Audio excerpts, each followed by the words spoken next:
Hi, and welcome to the chapter overview for chapter 18, which is research methods.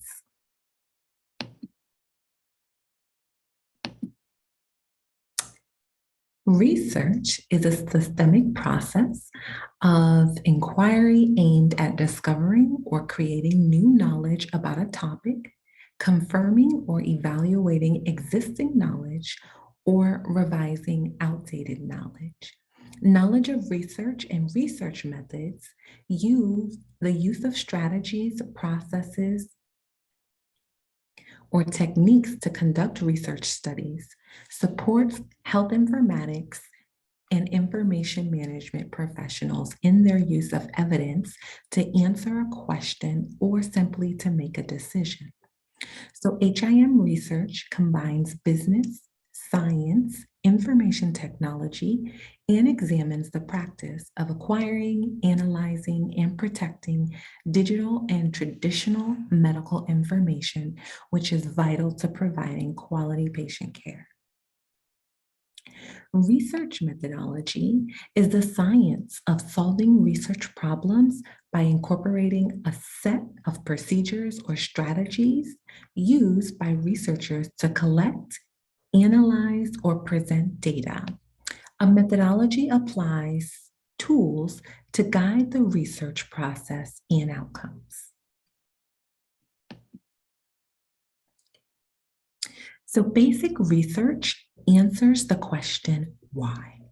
With the intent of increasing the scientific knowledge base and focuses on the development of fundamental theories and their refinement. Applied research answers the question, what and how, and focuses on the implementation of theories into practice. Qualitative research, nope, I skipped one. Quantitative research is the explanation of phenomena. So what that means is it does that by making predictions, collecting and analyzing evidence, testing alternative theories, and choosing the best theory.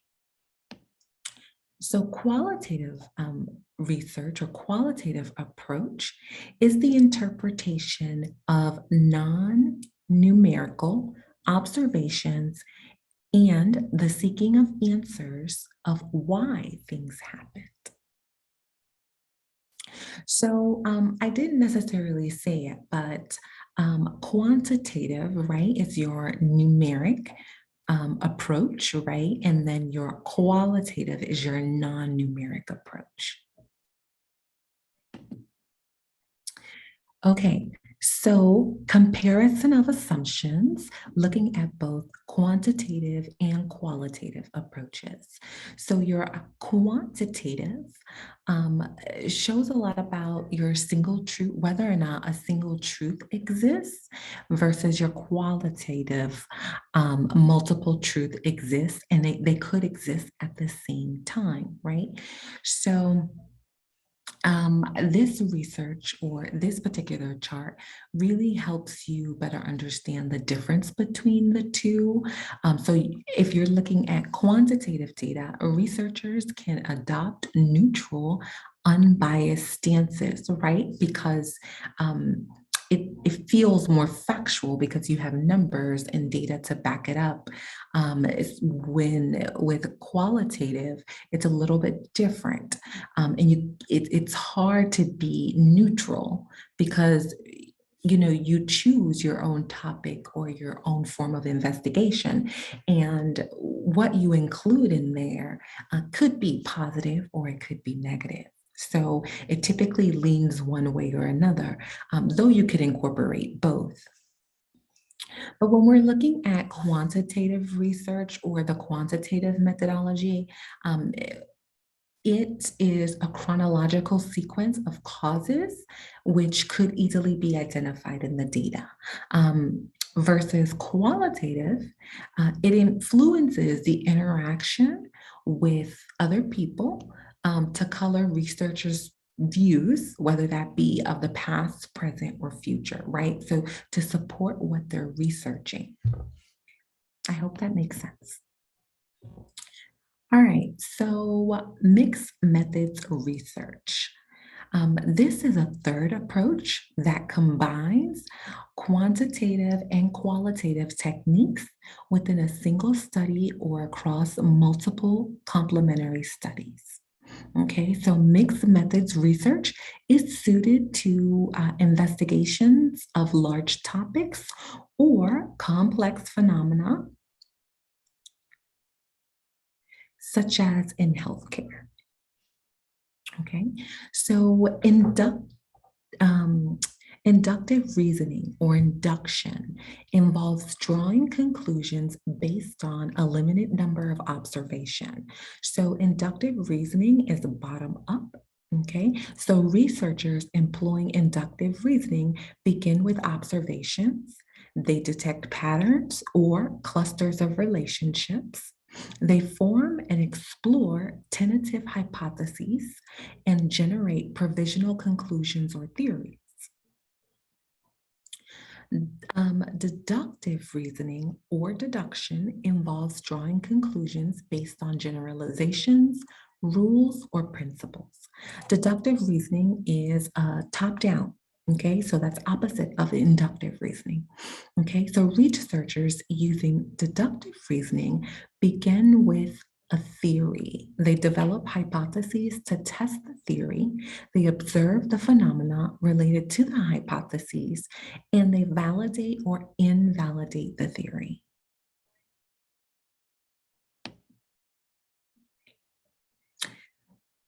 So the research process, excuse me, we want to start by defining the research question, then performing the literature review. Then we want to determine the research design. Then we collect data. You know, sometimes I feel like when people conduct research, or if you're new to research, you may find yourself jumping in and you're ready to collect all these data, not realizing that there's several steps that come before collecting the data, right? So then after you collect the data, you analyze the data, and then you disseminate the results.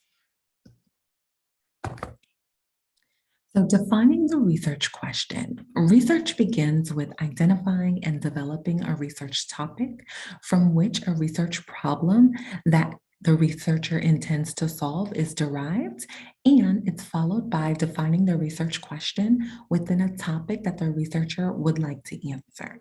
Okay, so when you define your research question, or what is the research question? Let's start there, right?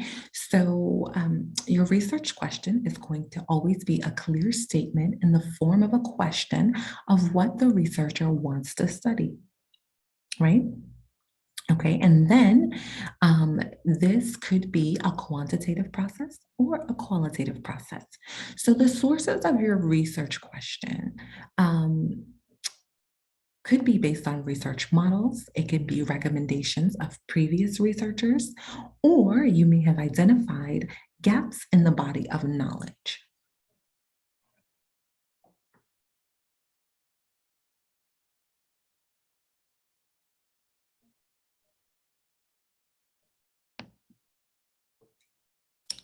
So, a problem statement.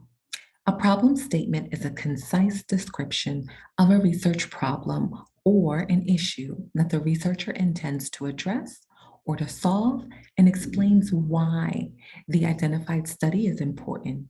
The purpose of a problem statement is to understand the problem and identify the gap between the current problem and intended goal to be achieved.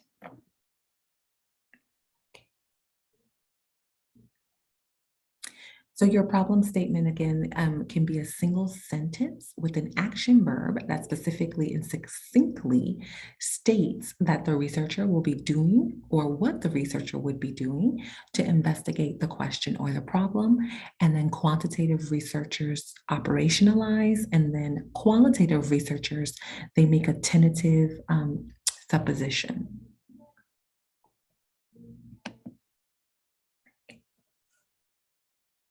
So after the researcher identifies the topic and develops a problem statement and research question, the next step is going to be your literature review.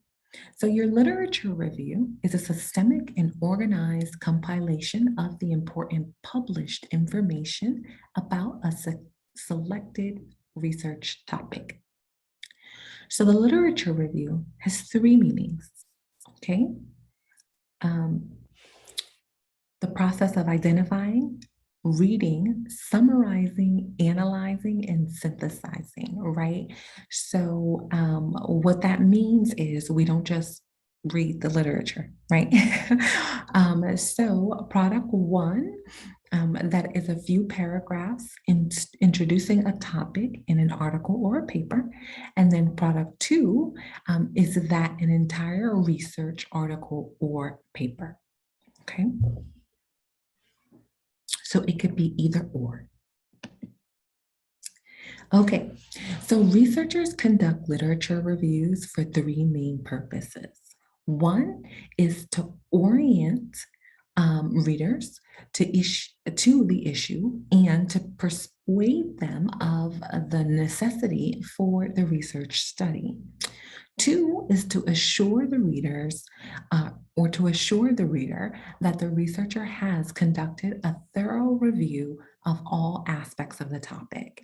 And then lastly, it's going to be to build the researcher's knowledge in the topic. Okay, so I just outlined each purpose. So the process in which you do each purpose is on the slide in front of you, right? So when we orient and persuade a reader, we do that by identifying sources of the literature, right? So if we are assuring the reader of the reviewer's thoroughness, um, that could be how we're seeking and retrieving the literature.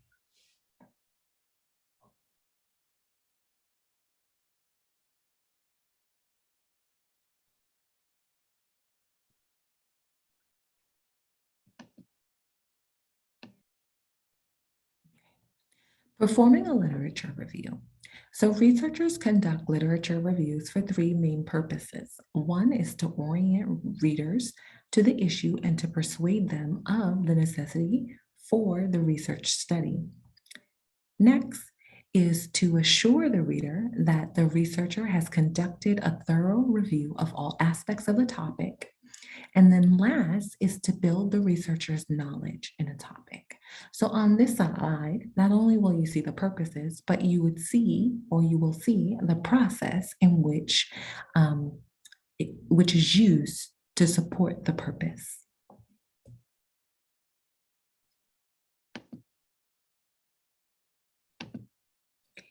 So sources of information. The researcher must first identify the sources of literature for the review. So many of these sources of information are available to HIM researchers through educational institution libraries or through reciprocal agreements between the researcher's employers and educational institution. Okay. So many sources exist, whether it be printed works, audiovisual, or electronic media. Okay, we want to make sure that we use primary resources because that's preferred over the secondary resources. Okay, we could use secondary sources, but again, they're not preferred. And then also grade literature.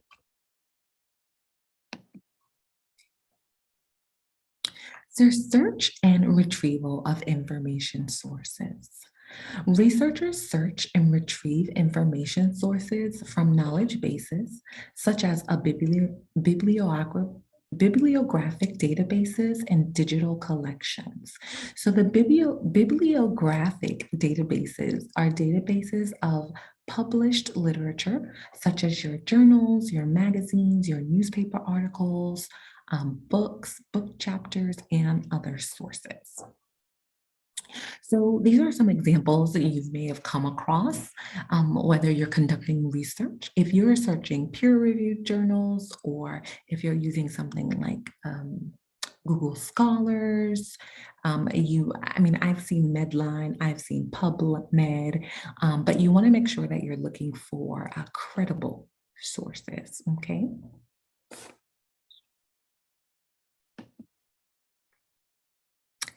Okay, so use a reference management software. This is actually some really good feedback. When I did my capstone project for my degree, I don't think I used a management software. I did when I did my thesis for my master's program, and it really came in handy. So I'm not sure why I didn't use it. Before, but anyway, for the purpose of organizing and managing information sources, researchers, they tend to use reference managing softwares.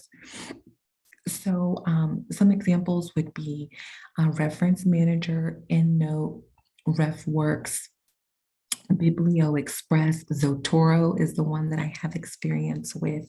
And there are a countless number of others, but these software packages allow researchers to do the following, okay? You can create personal bibliographic databases. You can use the package search engines that directly download the citations for you and full text articles into your personal database, right? You could incorporate the contents of the databases into a word processing software. For example, if you were using Microsoft Office, there is a feature, an add-in feature that you can use, and then it transforms bibliographic entries into the required style of the journal, right? So if you're using APA or if you're using MLA, it does that piece for you. So that could be very helpful. So now let's talk about research design. So the research design is the infrastructure of a study or a plan to achieve the researcher's purpose, which is answering a question, right? Solving a problem or generating new information. So researchers can investigate the same broad question or problem using different research designs and research methods. So the selection of the appropriate research design increases the likelihood that the data or the evidence collected, that they are relevant, high quality, and directly related to the research question or problem.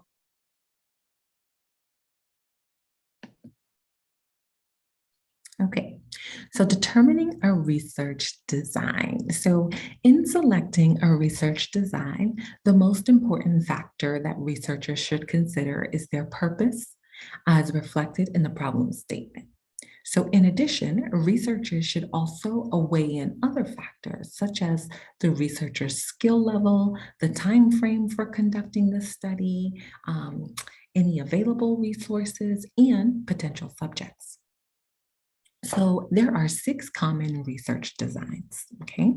We have historical, we have descriptive, we have correlational, evaluation, experimental, and then we have that causal, comparative. I was going to say relationship, but if you refer to the table 18.3 in your book, you'll see an example of that. The appropriateness of selecting the research design depends on the purpose of the study and the statement of the problem. All right, so historical research. So historical research investigates the past by examining primary and secondary sources. Okay, so potential HIM application, founding of standard organizations or history of code sets. Hmm. Those are good examples, right? So if you're looking at descriptive research, reports on current status of topics or subjects. So a potential HIM application, right, or a way that a person in HIM could apply this type of research would be the status of the HIM workforce, or if they were looking at or reviewing coding accuracy.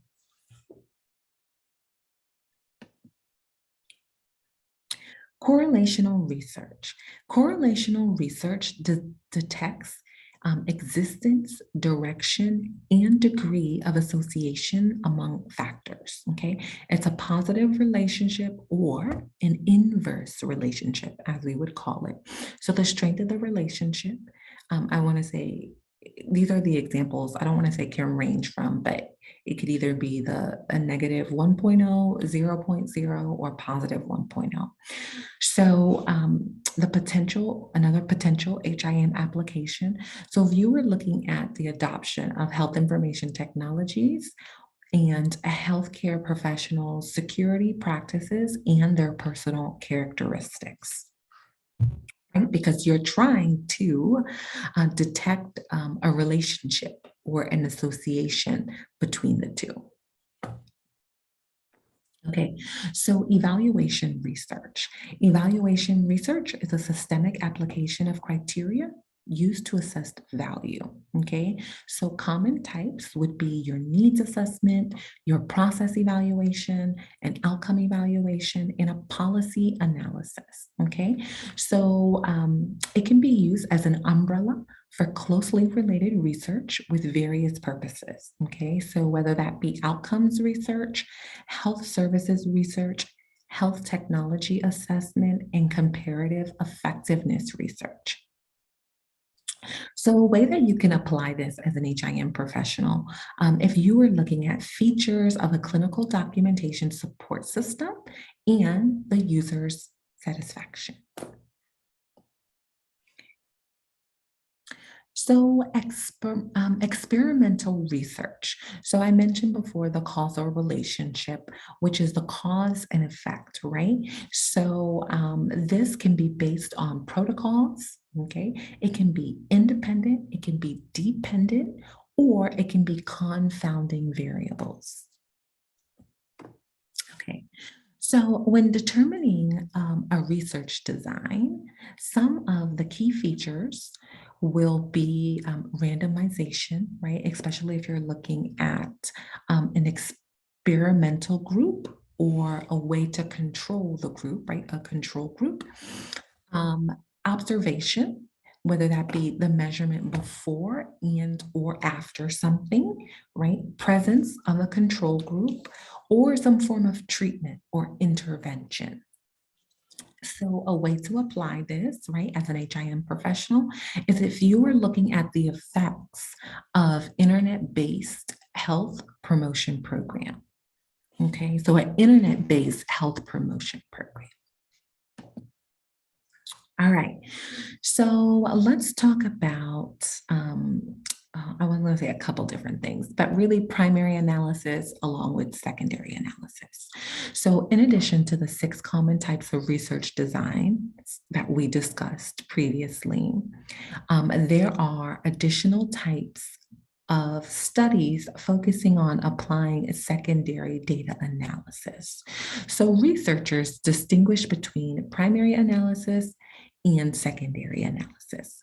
So your primary analysis refers to the analysis of original research data by the researchers who collected them.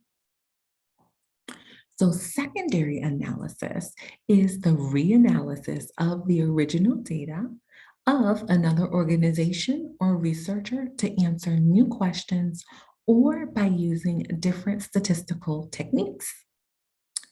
So secondary analysis includes data mining as well as systemic reviews. Okay, so data collection or collecting data. So high quality research depends on a carefully conceived plan and a flawless execution. So it is important to document the procedures of and adherence to the plan because the methods section of the study reports the plan's execution in such detail that other researchers can replicate the study. Okay, so I've always heard that about conducting research, right? You want to make sure that you do it in a way where somebody can come behind you and do the exact same things that you did and come to the exact same conclusion or get the same result. So several factors should be considered when selecting the data collection method, right? So again, I mentioned the purpose of the study, the availability of the information is important, the type of information, whether we're looking at quantitative or qualitative, the availability of the resources, and that's, your time, money, personnel, and as well as supplies. And I think it's important too, this sufficient number of potential subject, right? So whether you're looking at geographics or a certain amount of population, a certain population, what number would be credible? What would be a sufficient number? If I'm looking at, would we go with 10%? Would we look at 5%? If I drew conclusions based on 5% of the population, would you think that that would be sufficient? So those are things that you need to think about. Okay, so data collection methods. Surveys. So data collecting methods, right? We're going to talk a little bit about these things on the slide. So, surveys and questionnaires, interviews, focus groups, observations, case studies. So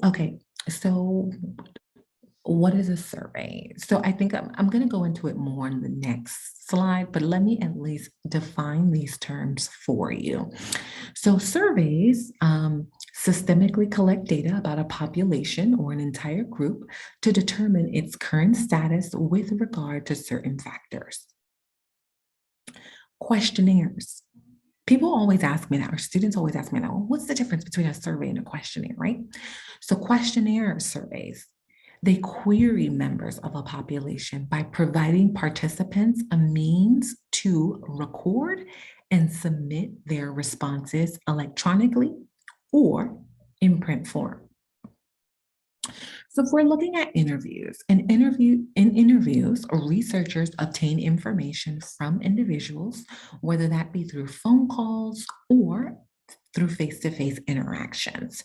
So researchers can conduct a structured interview, controlling the questions and responses, or they can conduct an unstructured interview, allowing more of a free-flowing conversation.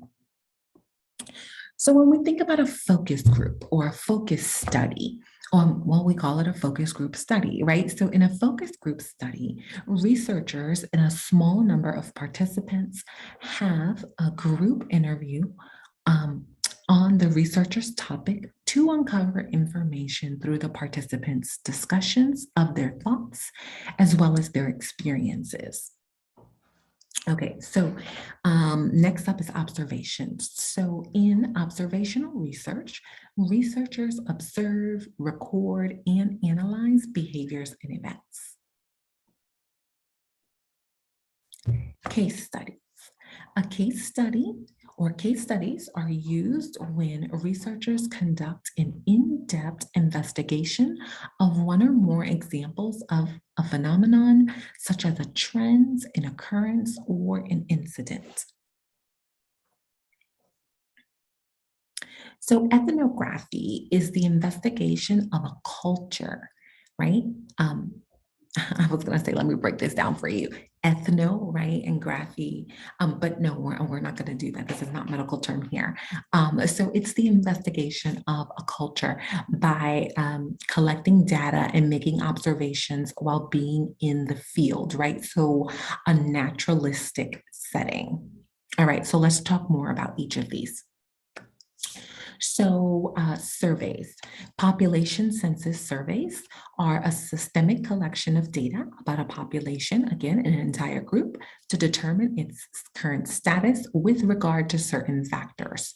So sample surveys are going to be a collection of data from representative members of a population. Okay, so for example, the HIMAA, that's the Health Information Association of Australia, conducted a census survey. Okay, so questionnaires. So again, questionnaires queries members of a population by providing participants a means to record and submit their responses electronically or in a print form, as I mentioned before, right? So questionnaires are efficient data collection tools that require less time and money than an interview. And it allows the researchers to collect data from many more members of the population. So your interviews. Interviews are best used in qualitative research. They can be used to explore the views, experiences, beliefs, and motivations of individual participants. And then the types of research interviews, again, they can be structured, they can be unstructured, and then they can be semi-structured or semi-structured. So structured are verbally administered questionnaires with a list of predetermined questions with little or no variation for responses. Okay. So if it's unstructured, it's little or no organization of the interview. And you use a lot of open-ended questions, such as, can you tell me about your experience of using mobile apps? So if it's semi-structured, it's really a combination of the two, okay? So focus groups.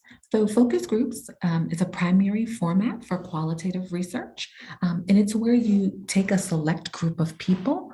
You're going to discuss a given topic or an issue in depth, and it's going to be facilitated by a moderator, and it seeks open-ended thoughts, feelings, perceptions, and opinions from the participants, okay? It can save time and money compared to individual interviews, and it can provide a broader range of information.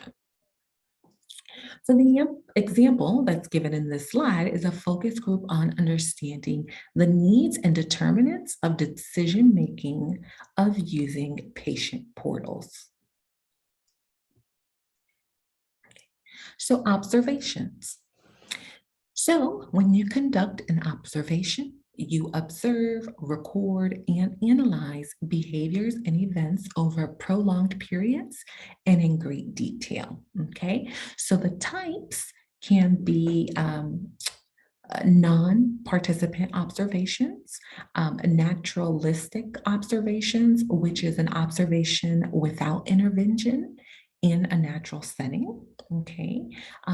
Simulation observation, that's when you stage events rather than allowing them to occur naturally. Participant observation, researchers are participants in the observed actions, activities, or process. Okay, so this they can be overt, which is openly, or covert, which is secret. Okay, or they can be done openly or in secret, I should say. Okay, so case studies. Case studies are used for qualitative research methods, or is used for a qualitative research method. It's used to examine real life situations and apply the findings of the case to the problem. Okay, and it's based on an in-depth investigation of an individual, group, or event to study the problem. It describes the nature or phenomena through a detailed investigation of individual cases.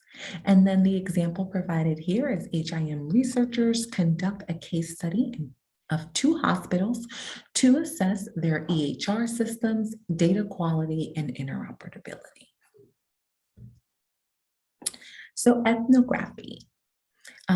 Systemic study of people and cultures. So it entails examining the behaviors of the participants in a certain specific social situation and understanding their interpretation of such behavior. Okay, so for example, HIM researchers use an ethnographic study to reveal workarounds that clinicians use to evade security, examine how they accessed the healthcare organization's computer systems for patient care. That's interesting. And I would hope that I know clinicians use workarounds, but yeah, the goal, right, shouldn't be to evade security. But we know people evade security to save time. But I hope all of you know and understand how dangerous that is. Okay, so next slide. Okay, so collecting data. There's types of validity in case you aren't familiar. So what is validity, right? So validity is whether a test or a measurement used in a study achieved what the researcher intended to measure. So the types of validity, we have internal, external, right? And then we'll talk a little bit about content validity and construct validity. So internal validity is the integrity of research plan that contributes to the accuracy of the study's finding. The threats to internal validity could be the history, the maturation, the testing, the instrumentation, statistical regression, differential selection, experimental mortality, and the diffusion of treatment. So if we're looking at external validity, the integrity of research plan, right? The extent to which findings can be generalized to other settings or groups, okay? So can we apply this to other settings or groups? And then validity also, content validity and construct validity is the attribute of the instruments used. Sorry, I felt like I had to think my way through this. So when we talk about reliability, reliability involves the consistency and stability of an instrument's measurements. So over time, a test or observation dependently measures whatever it was intended to measure. Okay, so repeated administrations of the instrument will result in reasonably similar findings. That's what we hope, right? So, okay. So the instrument, right? An instrument is a standardized, uniform way to collect data. Okay. So examples of instrument includes not only the previously discussed interview guides and questionnaires, but also checklists, rating scales, scenarios, I mean, there's just so many more. Um, but yeah, this is only just a few. The most important factor in selecting an instrument is the purpose of the research so that the data collected are relevant to the research question. So other factors to consider include the purpose of the research, satisfactory ratings for validity and reliability, the clarity of the language, um, the brevity and attractiveness, right? The match between the theories, and then the levels of measurement. Okay, so levels of measurement, the features, the public domain, as well as the cost, of course. And this is specifically referring to, so forgive me if I didn't say, this is specifically referring to electronic databases and articles, right? Okay, so features of instruments. So numeric items request the respondent to enter a number in terms of a specific unit of measure. So this is, let's say, numeric items. So before I jump to numeric items, let me go back, okay? So features of instruments, the structure of questions. Your questions, again, can be structured, right? Close-ended, list all possible responses, right? I agree, disagree, highly agree, things like that. unstructured, open-ended. So you're allowing them to give free-form responses. Semi-structure, again, combination of both. All right, so let's talk about numeric or categorical data. So numeric items request the respondent to enter a number in terms of a specific unit to measure. So that can be day of the week, or day, number, week, right, or year. Categorical items classify respondents into groupings. So the categories must be all inclusive. So all respondents fit into a particular category, even if that category is other, right, such as gender. So a commonly used scale, so this is scaled categorical data, right? So a commonly used scale is the Likert scale, which allows respondents to record their level of agreement or disagreement along a range. All right, so data collecting or data collection procedures. These could easily differ between quantitative and qualitative approaches. So quantitative researchers conduct their studies in a more linear fashion or in a linear fashion, allow me to say that.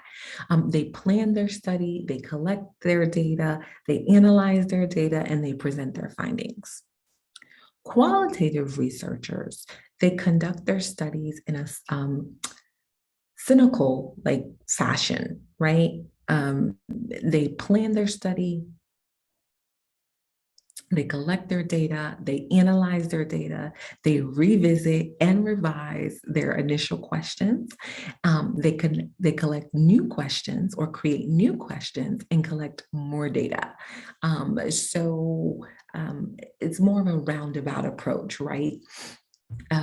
So prior to conducting studies, researchers must obtain written approvals from the IRB and other oversight entities of their organizations.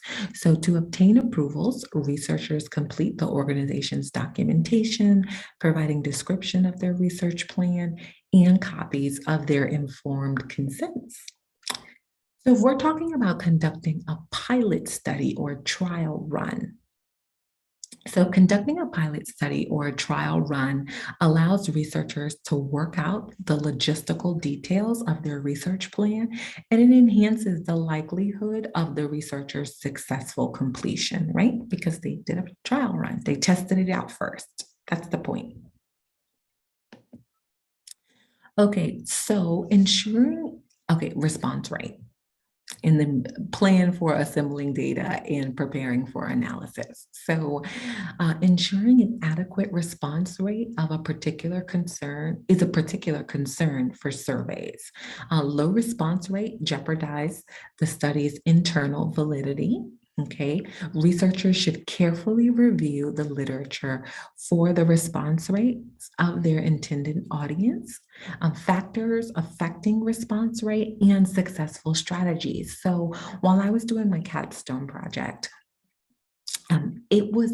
I started collecting data, I want to say in September 2019. So, or maybe that's when I started doing my literature review and all of that good stuff. So at the start of the pandemic, it was time for me to do my surveys and send out my questionnaires. So initially, I didn't get a whole lot of responses. And altogether, I didn't get a whole lot of responses because it went out the first week of March, the first or the second week of March. So that's when we were all going through COVID, right? We all had to, I want to say shift gears, but truthfully, we had to stop. We were going home. Things were shutting down. So I remember contacting my researcher and I was just like, what am I supposed to do?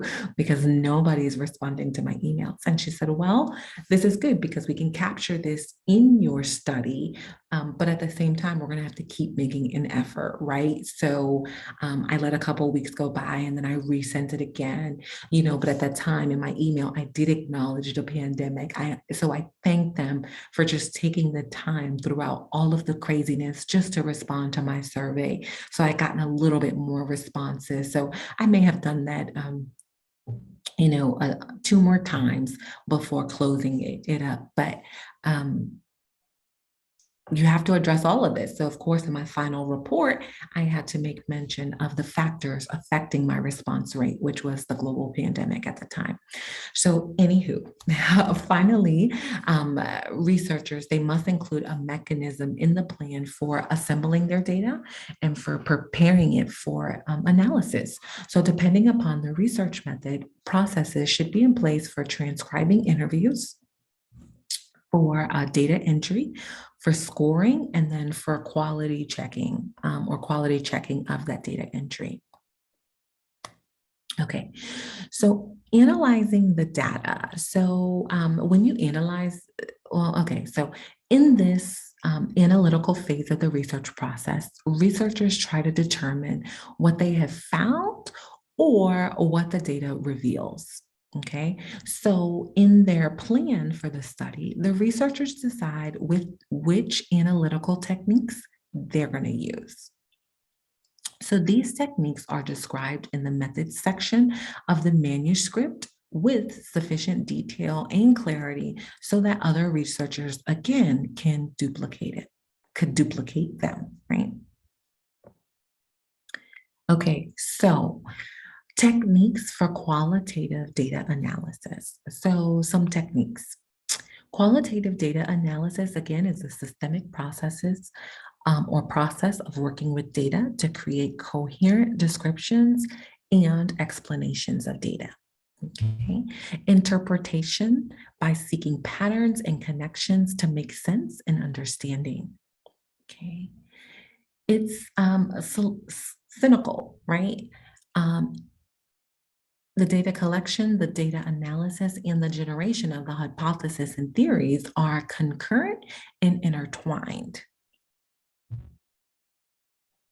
And there are three major activities when thinking about qualitative data analysis. It's the data condensation, data display, and the conclusion, drawing, and verification. Okay, so grounded theory, which is the constant comparative method. So grounded theory refers both to the theories generated using analytical technique and as well as the technique itself. So researchers using grounded theory, code, you're probably like, what's code? Not medical coding. So that's when we attach meaningful labels.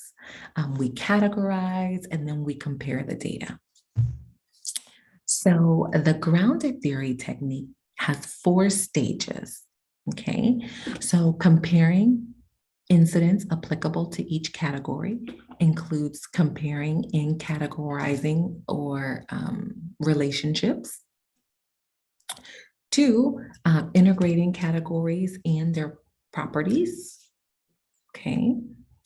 3, delimiting theory, such as like reducing and integrating core categories, tying theory to core categories, and achieving higher level conceptualizations. And then 4, which is going to be writing theory, and at that time you're validating the theory by pinpointing the data behind it. So grounded theory is it's an iterative or cynical process, as I mentioned.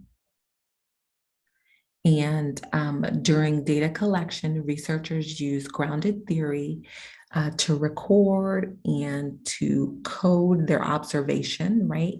During this research process, we call those observations incidents. Incidents. However, analysis begins during the data collection. So from the analysis, the researchers begin to create conceptual categories to fit their data. I wish I could have my project and give you examples of these things, because coding of the data I loved. I color coded.